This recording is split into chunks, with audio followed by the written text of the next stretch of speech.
Hi, this is Vero from the Stories of Courage. Stories of Courage is all about building a community of courageous people.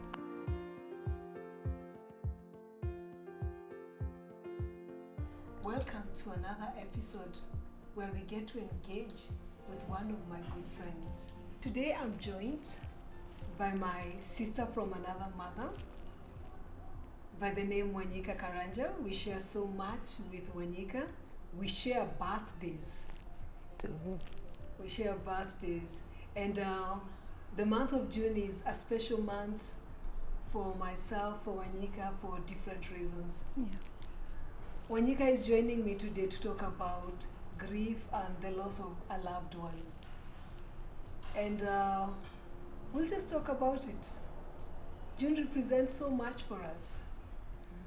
So I will take you back to June 13th, the one date that you just want scraped out of the calendar. I won't take the story from you. I want you to tell us what happened on this day. Hi, my name is Wanyika Karanja. Well, I'm here to talk about basically grief, as Veronica said. I've experienced so much grief in my life, but I will take you to one episode that was quite tough for me, which happened in Uganda. As Veronica said, on June 13th, I happened to lose one of my very special people, who was my boyfriend. He was called Anthony Ngado, and he was from Kisumu. At that point in time, it was quite a difficult journey because I was actually blamed for it. And at that point in time, we were also going through an election period whereby I was Kikuyu, he was Luo, and I was actually blamed to have killed him, and this is the story. So we were both in Uganda. We were both schooling at Makerere University, and we were both at our second year at the university. Anthony was doing IT at that particular time, and myself, I was doing Bachelor of Entrepreneurship and Small Business Management at Makerere Business School. So at this point in time, because our hostels were quite far from each other, we were going through an exam period, and I had finished earlier before him, and I decided to go see him. When I reached at his hostel, he was not there, and he just told me in a group discussion, but after I'm done, I will join you so that we can probably eat dinner and just talk.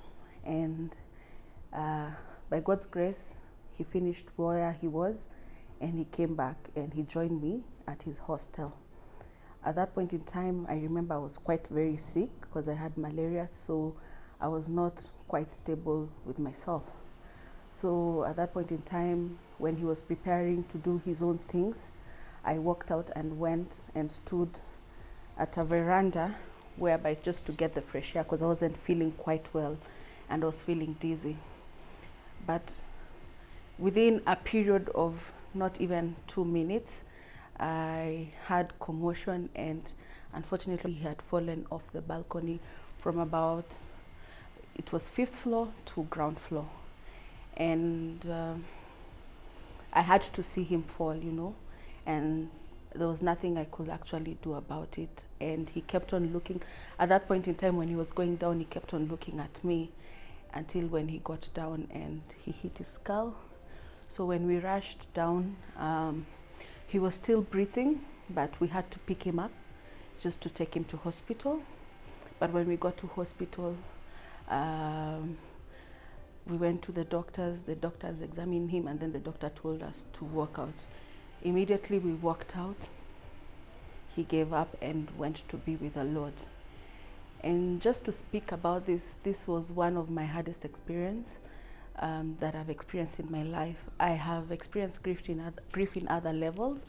I have lost both of my parents, but the difference is it's quite different when you see someone die and you can't help them, but when you're told someone has died, that's the difference.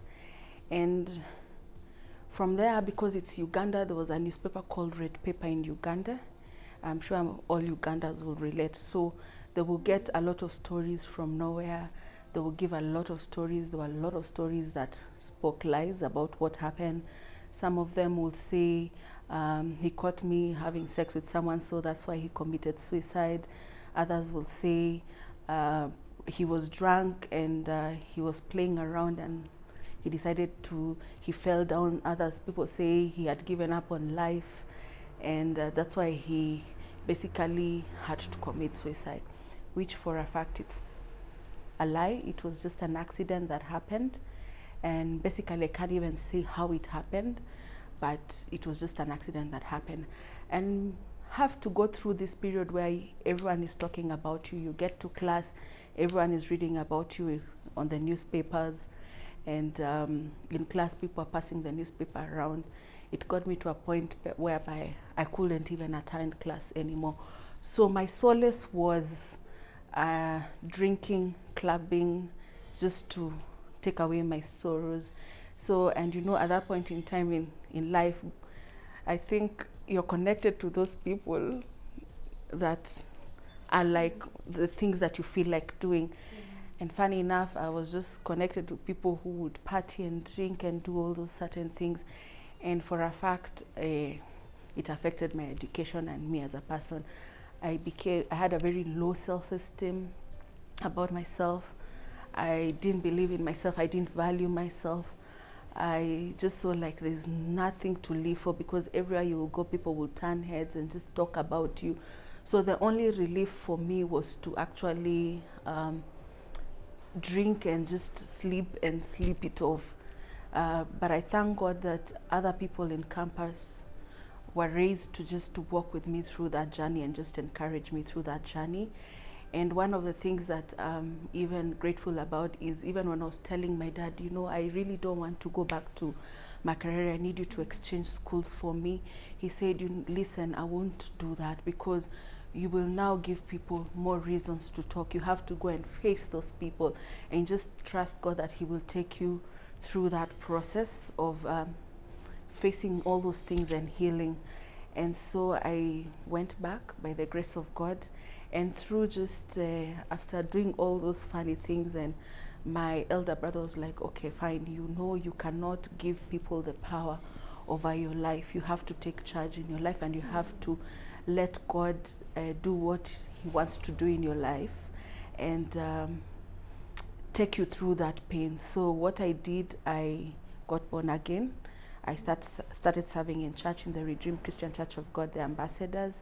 I started just praying about it, just asking God, you know, I need you to heal me. I need you to restore back my shame, because for me it was shameful. Everywhere you go, people are talking about you, they're cussing on you. Even friends didn't want to be associated with you. No one wanted to be associated with you.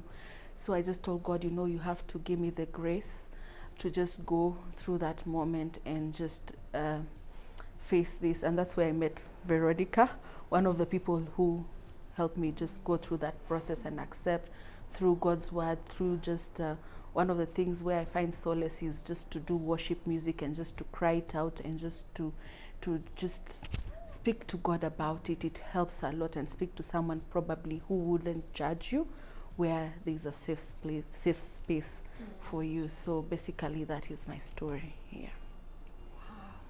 Wow. Tell me something, in the midst of all this, how did the Ugandan authorities treat this? Well, to some extent, I actually thought I would go to jail, because you see, I was a Kenyan, and then there was this Ugandan red paper who have written these things, all these things. But when we went, because you have to get like a death certificate from Uganda where someone died, when we went to examine just where the whole situation happened, there was a lady who was examining it from the Ugandan police, and she just looked at it and she just told me, listen, all these things have been said, all these things have been told, all these things people have talked all these things, but to me, you can't even push someone off this thing unless, I don't know, if you're a big person, you can actually leave someone and just throw them down. He's like, I don't think it was your fault. I think what you are saying is truthful, and I think all this other thing is just to sell the newspaper and just to, you know, for them to get maybe likes or things like that. Yeah. Okay. Mm. And how did Anthony's family take all this? Wow. I would say for a fact, Anthony's family, especially the mom and the brothers and the sisters, were one of my greatest support. And the mother would actually shield me because she read all these things. When I remember when we called and told her, you know what, Anthony has just died in Uganda and this is the case. And she told me when she got to the border, the first newspaper she's been given is that red newspaper, and then she read it and she's like, what? So the first thing when she alighted from a Kamba bus, she came and hugged me and she's like, you know, if you had killed my son, I would have known that you've killed my son, and for that, I don't think you killed my son. I'm here for you. I am standing with you, and don't let people the same way. Don't let people step on your head. Just be who you are. Encourage yourself. And I was shielded all the way till now. She shields me. She encourages me. She's one of my greatest encourager, and someone who just shields me from all these things that is happening. Yeah. Awesome. So this is 2007. Mm-hmm. How many years has it been? 12 years? 12 years, yes. Tell us about the journey. Where are you at? Well, to be 12 years honest, of mourning? 12 years of mourning, I will be very honest. One of the challenges that I got, I was like, oh God, I will never give 100, my heart 100 to someone else. Like, I don't want to love someone like that and then lose someone like that. That I didn't want to like really fall in love completely. I will shut people off. That is one of the things. It has been a roller coaster because still up to date you'll find some other people just talk about you, shit about you, you meet people and they just have something to say. Like I'll give for example, last year I lost my dad, and at some point when we're just doing the preparations, I met one of my schoolmates as I was in a KBS and I was going just to town just to see the preparations and things like that. And this schoolmate, she was one of my closest friends, and she just said, why did you like hate me so much? I'm like, I didn't hate you so much. It's because you had joined that cocoon of, you weren't standing with me, you had joined that cocoon of, yeah, you're not sure if I did it or I didn't do it. So when you went to your Luo friends, that was the whole topic that you did. And she's like, you know, even up to now, I protect you from these people and from the schoolmates who keep on saying that you did it. And I was like, wow, until 2018, people talk about it. I mean, that's amazing. Why would even someone have a headache of talking something that really, even God has vindicated me? But that is not my place to judge, but I just let God judge for himself. Yeah. Okay. What would you tell someone who's starting the process of mourning a loved one? It takes time. It's a process. Yeah. First of all, you go through all these emotions, confusion. It's a shock period, and then you get to a point where you just have to accept what happened and just tell God, you know, I surrender everything to you. And I pray that you will enable me just to go through this.